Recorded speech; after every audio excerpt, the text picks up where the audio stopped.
Good Wednesday, everyone. I'm Cyrus Webb, and welcome to Conversation Daily News. Glad you all can be with us. We, of course, have your news headlines coming up on this hump day. We have a message from my book, Words I Choose to Live By. And in today's Entertainment Spotlight, you before my conversation with author Rebecca Sheir of the Circle Round series, discussing its success.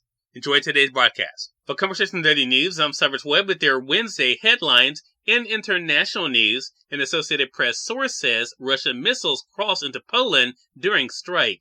Russia pounded Ukraine's energy facilities on Tuesday with its biggest barrage of missiles yet, striking targets across the country and causing widespread blackouts. A senior U.S. intelligence official said missiles crossed into NATO member Poland, where 2 people were killed. A second person told the Associated Press that apparent Russian missiles struck a site in Poland about 15 miles from the Ukrainian border. If confirmed, the strike would mark the first time in the war that Russian weapons have come down on a NATO country. The Russian Defense Ministry denied being behind any strikes on targets near the Ukrainian-Polish border and said in a statement that photos of purported damage have nothing to do with Russian weapons. A NATO official, speaking on condition of anonymity, said the alliance was looking into reports of a strike in Poland. The Polish government spokesperson did not immediately confirm the information from the U.S. intelligence official who spoke on condition of anonymity because of the sensitive nature of the situation. But Mueller said top leaders were holding an emergency meeting due to a crisis situation. Polish media reported that 2 people died Tuesday afternoon after projectiles struck an area where grain was drying in a Polish village near the border with Ukraine. The barrage also affecting neighboring Moldova. It reported massive power outages after the strikes knocked out a key power line that supplies a small nation, an official said. The missile strikes plunged much of Ukraine into darkness and drew defiance from President Zelensky, who shook his fist and declared, "We will survive everything." In his nightly address, the Ukrainian leader categorized the reported strikes in Poland as a significant escalation that offered proof that terror is not limited by our state borders. In national news, did not end well. New Pence book details split with Trump. Former Vice President Mike Pence blames Donald Trump for endangering his family and all those serving at the Capitol on January 6th in a new book that was released on Tuesday.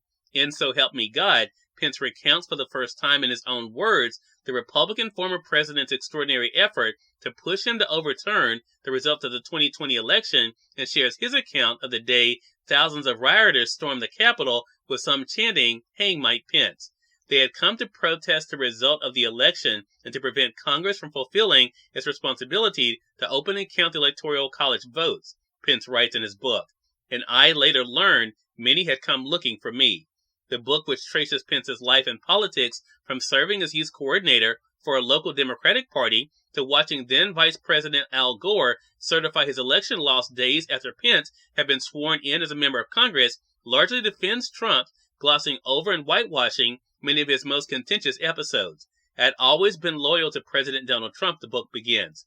But Pence, who spent years refusing to publicly criticize his old boss, makes clear that January 6, 2021 was a breaking point in their relationship. In more national news, Hobbs wins Arizona governor's race, flipping state for Democrats. Democrat Katie Hobbs was elected Arizona governor on Monday, defeating an ally of Donald Trump who falsely claimed the 2020 election was rigged and refused to say she would accept the results of her race this year. Hobbs, who was Arizona's Secretary of State, rose to prominence as a staunch defender of the legitimacy of the last election and warned that her Republican rival would be an agent of chaos. In world news, world population hits 8 billion, creating many challenges, says the Associated Press.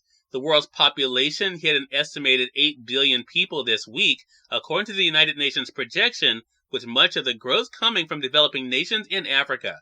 Among them is Nigeria, where resources are already stretched to the limit. More than 15 million people in Lagos compete for everything from electricity to light their homes to spots on crowded buses, often for 2-hour commutes each way in their sprawling megacenter. And over the next 3 decades, the Associated Press says, the West African nation's population is expected to soar even more, from 216 million this year to 375 million, the UN says. In entertainment news, Beyoncé ties Grammy record after leading nominations with 9.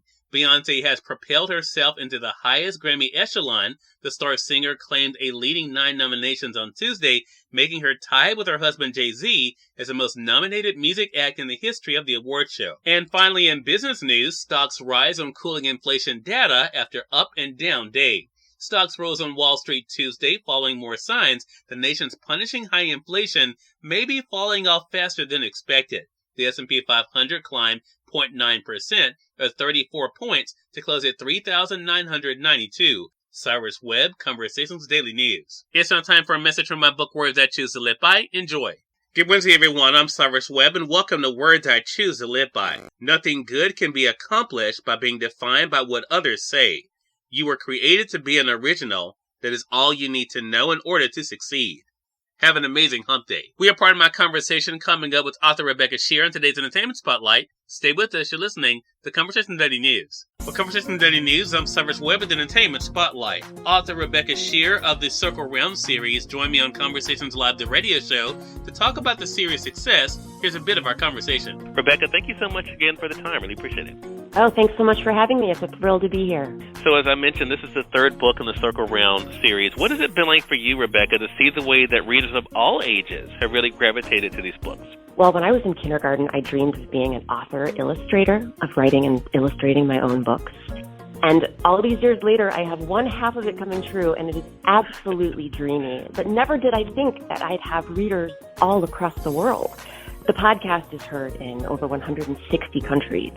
And the book is out there as well. And it's so exciting for people from all over the place, of all walks of life, of all ages, to hear and see these stories that we're bringing to life in a new way for modern audiences. Rebecca, is that part of the fun for you then, to not only be able to entertain, but also to get, especially young people, to be able to think and to see not only what they can do, but also what they can achieve with others? Absolutely. With folktales, so many of them hinge on important lessons like what it means to rely on yourself, what it means to have courage, to use your imagination, to work with others. They have these important moral lessons that are imparted through the narrative, and I think that's a great way for children to learn. You can say to a kid, get along with your sister. Or you can read them a story about a brother and sister who learn how to get along, and I would say the story would be a much more successful way to impart that message. For sure. Talk to us about the podcast, Rebecca, because anyone who follows you online, of course, know about what you've been able to do there. What has it been like for you to see the way it has grown? It's been amazing. My husband and I create this podcast together. Eric Shimalonis is our sound designer and composer. I do all the writing and casting and narrating. And when we did the pilot for WBUR, Boston's NPR news station, we had no idea what was going to happen. Cyrus Webb, Conversations Daily News. We thank you all for tuning into this edition of Conversation Daily News. We're about to get on tomorrow's more news, message from my book, Words I Choose to Live By, and of course your Entertainment Spotlight. Until then, I'm your host, Cyrus Webb, saying as always, enjoy your day, enjoy your life, enjoy your world. Thank you all for choosing Conversation Daily News today, and let's go make it a great one.